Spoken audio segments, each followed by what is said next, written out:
श्री गुरु चरण बंद बारंवार, जिनके सुमिरन ध्यान से जीवे होते भावे पारी। तुम्हें लगो मेरा आसेरा, तुम्हें लगी मेरी दौड़। जैसे कागे जहाजी को सोचते ओरी न ठोर।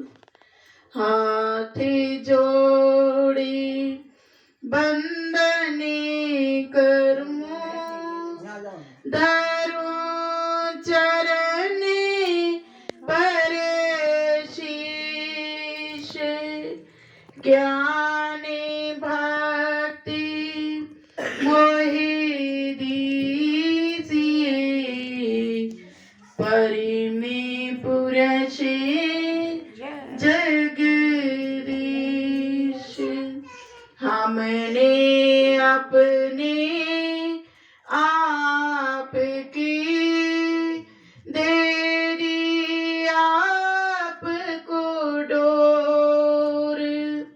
आगे मर्जी आपकी, प्रभु ले जाओ जिसे ओरी, प्रभु ले जाओ जिसे ओर।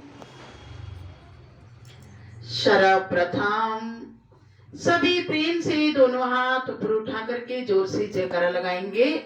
प्रेम से बोलिए श्री सतगुरुदेव महाराज की जय। जगत जननी श्री माता जी की जय। सभी महादिव्य विभूतियों की जय। साची दरबार की जय। मानव धर्म की जय।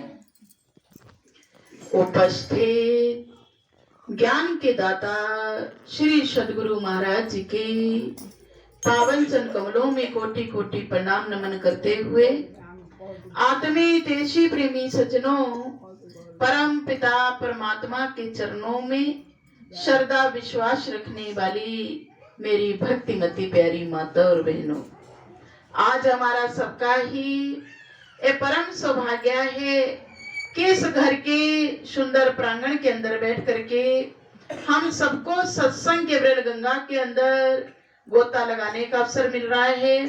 साथ ही साथ संतों के दर्शनों की प्राप्ति हो रही है, क्योंकि बार बार समझाया जाता है कि तात स्वर्ग अपवर्ग सुख, धरिए तुलाए कांग, तूल न ताही शक्ल मिली, जो सुख लब सत्संग। कि अगर हम तराजू को ले लें, एक तराजू के पलड़े में सत्संग के सुख को रख दिया जाए और तराजू के दूसरे पलड़े में स्वर्ग का सुख, मोक्ष का सुख और जितने भी संसार के सुख है, अगर उनको रख दिया जाए तो जो सत्संग के सुख का पलड़ा होगा वह भारी होगा।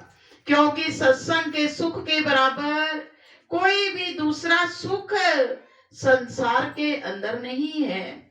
तो इसलिए जब सुखदेव मुनि जी राजा परीक्षित जी को वह भागवत कथा व सत्संग सुनाते हैं, तो उस समय सारे देवी देवता स्वर्ग से आ जाते हैं।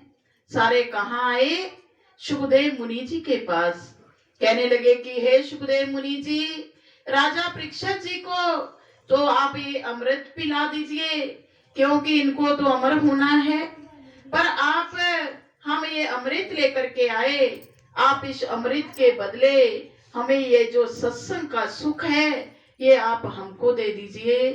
पर सुखदेव मुनि जी साफ इनकार कर देते हैं। कहने लगे कि हे देवताओं, आप इस सत्संग के सुख के पात्र नहीं है। अगर आपको सत्संग को सुनना है तो आपको धरती पे जन्म लेना पड़ेगा, तो एक मानव बनना पड़ेगा, क्योंकि मानव ही वो प्राणी है कि जो सत्संग को सुन सकता है, सुन करके उसको समझ सकता है और उस पे विचार करे और उस मार्ग पे चल सकता है। वो कौन है? वो केवल एक मानव है। तो माता बहनों भाइयों, तो हम सब मानव है। तो हम अपने मन को चारों तरफ से हटा करके सत्संग के अंदर लगाएं और सत्संग से हम लाभ की प्राप्ति करें। तो जब सबको पता चला ब्रह्मा जी को कि भगवान जो है सुखदेव मुनि जी ने देवी देवताओं को निराश करके लौटा दिया, तो कहते हैं कि वे सतलोक के अंदर एक तराजू को लिए और तराजू में सारे सुखों को रखा और एक तरफ सत्संग को रखा। तो देखते हैं कि सत्संग के सुख का पलड़ा भारी हुआ।